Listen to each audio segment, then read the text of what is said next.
Welcome back to my channel. It's your girl Tavi and I'm back with another video. So if you're new to my channel, please don't forget to like, comment and subscribe. And if you're old, what do you do? Thank you very much for coming back, clicking on this video, liking, commenting, subscribing and doing all the other amazing stuff. So on today's video, we are going to be talking about contracts or things that you are probably supposed to look out for and take into consideration very, very seriously when you are going to be reading your contracts or deciding on whether to take a contract or not. So without wasting time, the first thing is who the contract is binding, right? So the contract could be between you and the school, and that should be mentioned on the contract, that the contract is between you and the school, and it should be the school that is going to be issuing your work permit, okay? Because you don't want to sign a contract to the school that you are not going to be working for, all right? Because that is going to put you in trouble for some weird reason. Cops are not a joke here, okay? Horror stories are not a joke. I'm not trying to be funny or trying to scare you guys, but it's just the fact, right? The second thing is your salary. So here you have to know, some schools will like tell you like, okay, this is how much you're going to be getting paid, and they are going to explain how this money is divided. Sometimes some schools will just tell you like, okay, this is how much you're going to get. Is it after tax or before tax? Then they'll tell you how it's broken down. There's base salary. Some contracts have attendance salary, you attending class, and performance salaries, bonuses, and all that other stuff. That's just not the benefits. It's like part of your salary. Like it would be broken down. And you have to like know, oh, is it after tax? Is it before tax? Personally, I like taking salaries after tax. I've always done this ever since I came to China, after tax, because sometimes it's weird that you'd be expecting to probably get, let's say 20K, for example, and then you have budgeted thinking, okay, this is how much you're gonna get, and then when the time comes for you to be paid, then you get 18K. Then they tell you, oh, this month's tax was too much, so that's why you're going to be getting 18K, or just drama that's involved in tax, because tax is not always fixed. You get to pay it like on different rates depending on the month or whatever. I'm not sure how it's calculated, because I have always taken my salary after tax. Then the next thing that they're going to have to put on your contract, it is the duties, your responsibilities as the teacher that will be working at that school. What are you responsible for doing? Now, I have mentioned this before, and I'm going to say it again, because I have seen that sometimes schools take advantage because they know, oh, well, they can just tell you to do this, to do that, and you just have to be like, okay, I'm just going to take it because it is what it is. But just make sure, if they are going to be telling you, Wuti, you have to work so many hours in a week, from this time to this time, and you are responsible for probably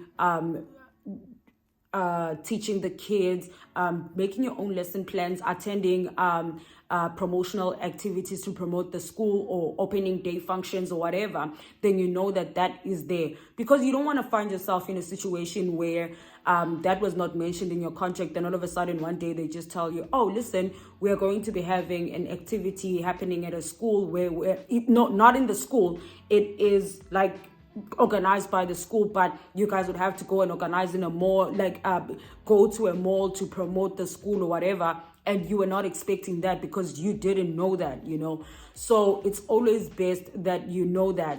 One thing that happened to me with my previous school is it was never mentioned that I would have to also take extra classes, and they were not paid, right? So normally schools will tell you that if you are going to be taking extra classes, then you're gonna get extra money for that. That's why it's called an extra, because it's an extra job, okay? So with me, I had like my normal classes, and then I had extra classes that were provided by the school, but obviously the parents were paying extra for those classes, but it wasn't written on my contract. But then what they did is they would tell me, no, but then it's because you have to work so many hours, right? So that means on those hours, if the extra class is within those hours, then you need to like do those extra classes. But that's not a class. It's not like part of my class or my daily routine class. This is like an extra class that you guys have decided to come up with at your own discretion with the parents, okay? So I prefer that stuff like that is actually just written on the contract. Then the next thing that they're going to be talking about is your benefits, right? So here probably they'll be talking about your medical insurance. I've been in an instance where they'll tell you that a school has medical insurance, only to find that, yes, the school has medical insurance, but it doesn't cover you going to a hospital that is close to where you are. You have to travel far to actually get to wherever that the medical insurance is actually accepted. You know what I'm saying? So just clarify and ask about stuff like that if you don't understand, or if like that is one of your concerns. And another thing is what type of, like, the holidays that they give to you. Are they paid holidays? Are they unpaid holidays? Is it 50% of the holidays? Like, do they pay you 50% of what you are, like, of your salary when you're on holidays, or it's nothing? So that you know, okay, if I go on summer holiday, then I'm not gonna get anything, or if I go, then I get this much, you know. And also on your winter holidays, how long are the winter holidays? Because one thing about me is that I didn't take into consideration when they said holiday, like you get summer and winter holidays. I didn't ask how long are the holidays, right? Some people get 2 weeks, 3 weeks for summer, some 6 for summer holidays, and maybe 3 for winter holidays, or 4 for winter holidays. And then a school can just decide, like, for example, with my school, the previous one, what they decided was, okay, because the school was on lockdown, it wasn't even for a very long time, okay? It was like, I think we were on winter holidays, then they added like, I think a week or 2 after that. And then when it was my summer holiday, this was not spoken to me or discussed with me or anything like that. Then they just said, because we were on lockdown. Now they are telling me this when I am supposed to get my holiday. Because we were on lockdown and the parents had already paid for that other previous month, then now we have to make up for that month, for that time. In a total of 2 months, I ended up getting like, I think 2 weeks, right? Because I had to make up for all those classes. So you have to and the weird thing is I didn't even get paid for the time when I was on lockdown. You know, I would understand if I got paid during that time, then they are like, okay, now sacrifice your holidays to get paid. You know, like, it just didn't make sense to me. But yeah, so just make sure that you know how long are your holidays supposed to be, in case you want to go home as well, because you can now go home and come back. In case you want to go home, you know, okay, I'm able to go home and have enough time for me to visit, then come back. And then another thing again is when you look at your medical stuff, also look at your sick days leave, right? Because some schools will tell you that they have sick days, right? Or sick leave or whatever. And then when it's time for you to claim those days, then they'll tell you, regardless of you bringing a note or not, we are still going to take some money out of your salary, which is ridiculous and unfair, because I'm like, why? I mean, I'm sick. It's not like I just woke up and I decided I don't want to come to work, or today I'm just going to be sick, so I'm not going to show up, you know, and then I'm just going to go and get a letter. You know, just to avoid stuff like that. Like, ask, okay, so I see that you guys are saying there's sick leave. How do you guys deal with this sick leave? Okay. And then another thing again is in terms of accommodation, ask, like, are they going to give you a housing allowance, or are they going to give you an apartment, right? So with me and this one, I am just not going to beat around the bush. I don't think because I've had an opportunity to stay with a school that to work for a school that provided an apartment or accommodation, and I had an opportunity to be with a school that gives you an allowance. I would always prefer to like get a school that is going to give me an allowance, and then I look for an accommodation for myself. Now, this is the reason I'm mentioning this, or rather I prefer this. Let's say you and the school decide to have a fallout, or your contract ends, or whatever, right? Now, this is not always the case, but let's say that happens, right? You have an opportunity to have a place to stay, and wait for the school to process all your documents or whatever. Then you decide, okay, it's time for me to go. But if you stay with the school, or you're in the school's apartment or whatever, and then you guys have a fallout, or they are taking their own time to give you your documents when it's time for you to leave, they have the right to say the contract is done between you and I, or you don't work for me, then go. Well, wait, I rephrase that. Not that they have a right, but they can say that because that's their apartment. They can tell you, there's a new teacher that has to move in here, so you make a plan, right? But if it's your apartment, everything you deal with it with your landlord. Just because you now don't work for a certain school, it doesn't mean you have to stop staying in that apartment. If you liked the apartment but changed schools, and it's not that far from where you work, then you can just easily move and like just change jobs, but still stay in this apartment that you worked in, like that you've been staying in or whatever, So that is my take on that. And with this one, allowances differ from each city to each city. In Shanghai, it's actually more expensive. Like the apartments are more expensive, so the allowance is bound to be a bit more compared to being like where I am right now. So always consider stuff like that. Ask them, how much allowance are you going to give me, baby? And like how often. Some schools would give you mostly they give you monthly, right? But then you have to put into consideration that sometimes in China, the rent is paid quarterly or half yearly, right? I hope that makes sense. But like after every 6 months or after every 3 months, and you need to pay deposit and all that other stuff, and you are the one that deals with an agent. It just depends. And then if you're someone that just doesn't want to be in the gist of all of that, I can also still say, take the apartment that the school, the first year, take the apartment that the school is going to offer you. And then you can see with time what you prefer to take, as time progresses. If you still like staying in an apartment provided by the school, then you can do that. If you don't like that, then just, get an allowance and do your thing, you know what I'm saying? Let's say maybe now you want to terminate the contract with you and the school.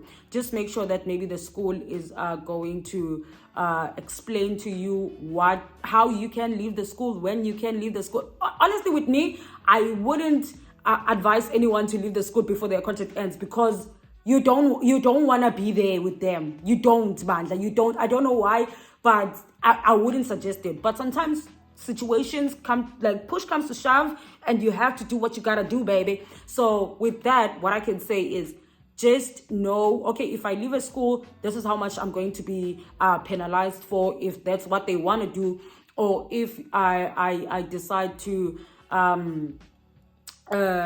want to leave the school, I can leave at this time, the notice I have to give, and all that other jazz. That is gonna help you, because guys, sometimes you just can't take it in a school, and you have the right to leave, band, but they will make sure that you feel like you don't have the right to leave. Like they will make you feel like you didn't finish the contract, so you must stay until you finish the contract. Another thing that you should consider on your contract, it is knowing in terms of COVID, like what happens if they happen to be on lockdown, or their city happens to be on lockdown.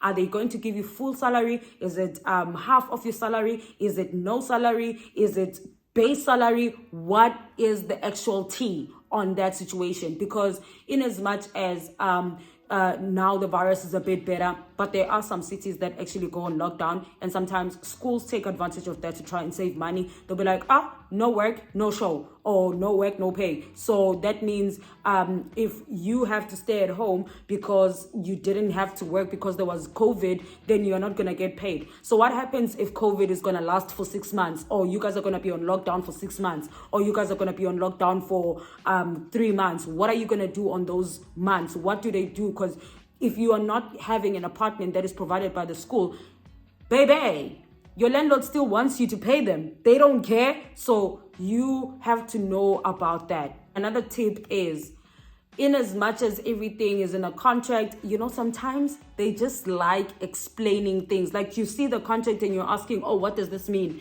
And then they say, oh, no, it means this and this and this. But if it's not written in the contract and it's something that, even if you feel like this is so stupid, they explained it, it, make sure that it's written in contract, like it's written in the contract, it's there in writing and it's explained. I don't think a school that's serious about you would mind adding something that makes everything clearer.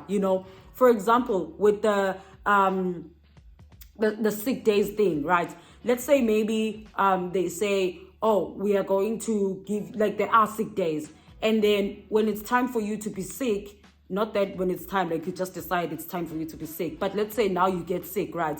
And then you come and you give them a doctor's note, then they still say, yeah, you have sick days, but then we have to take this much of your money. Like, why didn't you write that in the contract? So always make sure that whatever it is that you have a concern about, and you feel like they did explain it, and they're explaining it because, one thing, you will get an explanation you want to hear with your ears. And then when it's time to put it into action, because it's not on your contract, you'll be like, yeah, but this is what you said. Yeah, that's what they said, but is that what's on your contract? Because now they'll be going about what is in your contract. So you better make sure that whatever it is, it's actually written on the contract. And then another thing that I feel like this one I've paid attention to since my first saga with my first job, but I'm just going to bring it again. Always make sure that in as much as the contract is written in English and in Chinese, right? Make sure the Chinese is the same as English when translated.